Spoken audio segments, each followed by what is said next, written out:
Haïti belle, Haïti belle. Donc, pour nous parler en ville, la fini. Qu'on y a, c'est le moment pour nous passer à l'action. Sur quoi pourrons-nous nous engager? Il y a quelques points qu'on a discutés d'ailleurs précédemment. Je vais les citer. Il y a 5 points sur lesquels nous voudrions continuer de travailler ensemble. Le premier, c'est de promouvoir les alternatives écologiques au plastique à usage unique. Vous savez que l'Union européenne est très engagée contre le plastique à usage unique. Et donc ça serait un premier engagement. Deuxième engagement, c'est d'encourager une fiscalité incitative en faveur de la protection de l'environnement. Ça aussi, je crois que le ministre en a parlé tout à l'heure, donc je crois que ça rejoint effectivement les objectifs que vous poursuivez.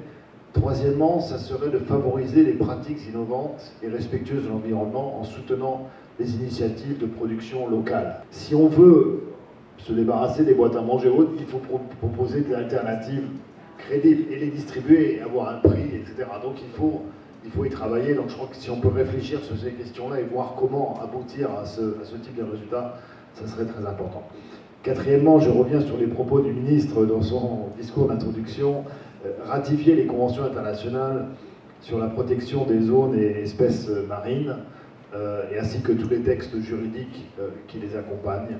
Vous parliez des lois également tout à l'heure. Je crois que ça serait effectivement quelque chose, un objectif important qu'on peut se fixer, même s'il faudra bien sûr parler aux parlementaires et franchir également cette exigence de conviction des parlementaires. Cinquièmement, ça serait appliquer, et là je reviens sur ce que disait David tout à l'heure, c'est vraiment appliquer et généraliser les interdictions de styrofoam et les autres produits polluants.